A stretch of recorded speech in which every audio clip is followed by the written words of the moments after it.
ऐतिहासिक कदम ने हिला दी दुनिया। यह है बढ़ते भारत की सबसे बड़ी तस्वीर। भारत के लिए एकजुट हुए 100 देश। अचानक भारत की इस सुनामी ने चीन को नंगा कर दिया। भारतीय सेना का जबरदस्त फैसला, अचानक लगने लगे भारत के जयकारे। भारत की ताकत देख दंग रह गए सारे देश। मोदी की गर्जना के आगे भीगी बिल्ली बना चीन। अचानक क्यों भारत का जोश हुआ हाई। भारत की यह ताकत देख बौखलाया चीन। वहीं दूसरी तरफ चीन की साजिश का पर्दाफाश। अचानक एलएसी पर उठा चीन की काली करतूत पर से पर्दा। दंग रह गया भारत। तो भारतीय सेना के इस कदम से खिसियाकर चीन ने किया ये फैसला। जवाब में फिर भारत ने तोड़े दांत। दोस्तों, भारतीय सेना ने चीन के लिए बड़ा और ऐतिहासिक फैसला किया है। भारतीय सेना के इस फैसले से चीन की हालत सूर्यवंशम के अमिताभ बच्चन की तरह हो चुकी है, जो जहर वाली खीर खाकर लौटने लगे थे। लेकिन आपको बता दें कि भारत ने कोई जहर वाली खीर नहीं दी है, बल्कि चीन की छाती पर ऐसा धमाका किया है जिसकी धमक ने चीन और पाकिस्तान के जिगरे को छेदना शुरू कर दिया है।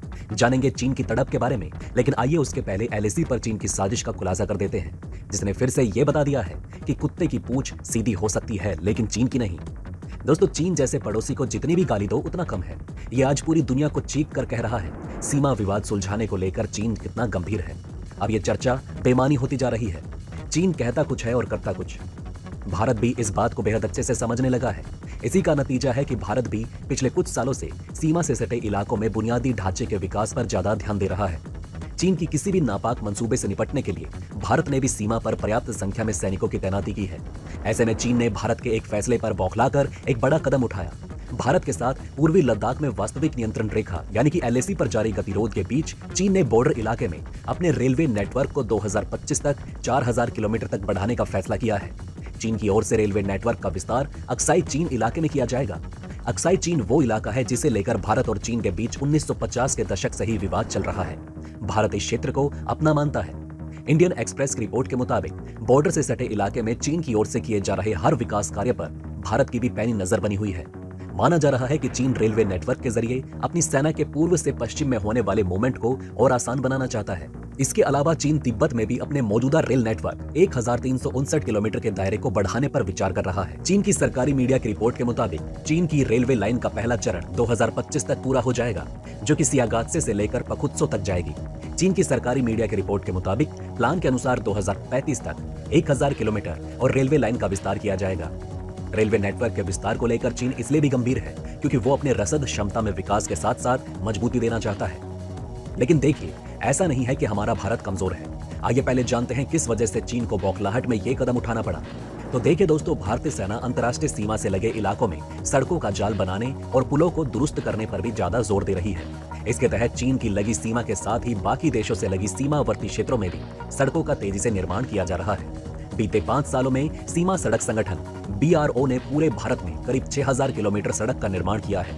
इनमें से 2100 किलोमीटर सड़कें सीमाओं से सटे इलाके में बनाई गई। भारत की इसी तेजी को देख चीन का दिमाग फेल हो गया। यही नहीं, अरुणाचल प्रदेश के अलग अलग घाटियों को जोड़ने के लिए 1800 किलोमीटर लंबी सड़कों को बनाने का काम शुरू हो चुका है। सीमावर्ती इलाकों में जरूरत पड़ने पर सैनिकों और बाकी सुरक्षा के साजो सामान पहुंचाने के नजरिए से सड़क बनाई जा रही है। लद्दाख और अरुणाचल प्रदेश के क्षेत्रों में हर मौसम में कनेक्टिविटी बरकरार रखने के मिशन पर भी भारतीय सेना तेजी से काम कर रही है, ताकि चीन को अच्छे से जवाब दिया जा सके। सिक्किम और अरुणाचल प्रदेश में भी काम जोरों पर है। लद्दाख में बुनियादी ढांचे और आवास को ध्यान में रखते हुए बीते 3 साल में 1300 करोड़ रुपए खर्च किए गए थे। स्थानीय रूप से बने solar heated insulated Ladakhi shelter पर जोर दिया गया। इसके अलावा सेना की ऊर्जा जरूरतों को पूरा करने के लिए फ्यूल सेल जैसे पर्यावरण उपायों पर भी काम कर रहे हैं। पूर्वी लद्दाख में करीब 55,000 सैनिकों के लिए आवास बनाने का काम पूरा हो चुका है। इन बुनियादी ढांचों के जरिए वास्तविक नियंत्रण रेखा पर अब भारतीय सेना हर परिस्थिति से निपटने में पूरी तरह से सक्षम है। ऐसे में भारत के इतने तगड़े इंतजाम को देखते हुए चीन सदमे में आ चुका है। एलएसी पर भारत की इतनी मजबूत स्थिति से चीन को अब पता चल गया है कि भारत को अब किसी भी हाल में पछाड़ा नहीं जा सकता। अब आइए दोस्तों, दूसरी खबर की तरफ चलते हैं, जहां भारतीय सेना के एक और धमाके से चीन के चीथड़े उड़ गए हैं और कैसे पीएम मोदी की दहाड़ ने दुनिया को जगा दिया है। देखिए दोस्तों, एरो इंडिया ऐसा मंच होता है जहां इनोवेशन करने वाली कंपनियां अनोखे उत्पादों को पेश करती है। ऐसा ही एक खास जेटपैक तैयार किया गया जिससे सैनिकों को काफी सहूलियत मिलनी शुरू हो जाएगी। खास बात यह है कि भारतीय सेना ने इस स्पेशल जेटपैक को खरीदने की पहल भी की है। 48 जेटपैक्स खरीदने के लिए टेंडर जारी कर दिया गया है।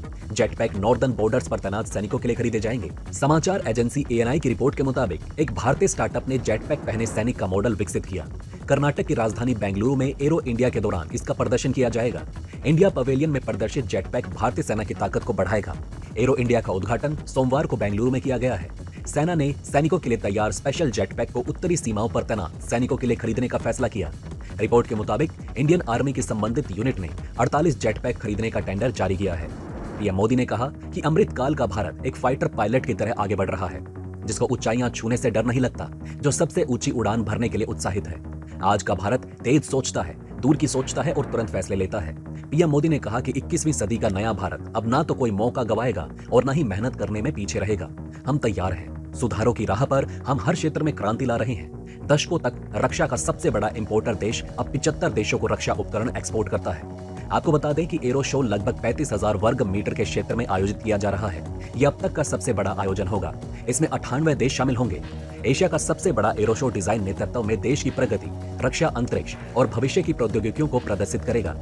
सबसे बड़ी बात यह है कि इस कार्यक्रम में 32 देशों के रक्षा मंत्रियों, 29 देशों के वायुसेना प्रमुख और वैश्विक और भारतीय OEM के 73 CEO भी भाग लेंगे।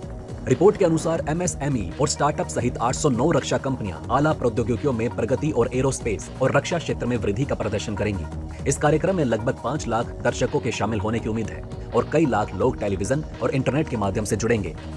तो इस तरह से भारत ने चीन समेत सभी विरोधियों को उनकी औकात दिखा दी है और बता दिया है कि अब भारत के आगे सब पानी कम चाय हैं। दोस्तों, अब आप हमें कमेंट सेक्शन में बताइए कि क्या आपको ये बातें पहले से पता थी। अगर नहीं तो इनमें से कौन सी बात आपको सबसे ज्यादा इंटरेस्टिंग लगी, और कमेंट बॉक्स में जय हिंद लिखना ना भूलिएगा। तो दोस्तों, हमारे इस वीडियो में हमने आपको बहुत सी बातें बताने की कोशिश की। अगर आपको हमारी ये कोशिश अच्छी लगी हो तो प्लीज लाइक करें इस वीडियो को और इसी तरह की और जानकारी पाने के लिए सब्सक्राइब करें हमारे चैनल को। जितना हो सके इस वीडियो को शेयर करना ना भूलिएगा। धन्यवाद।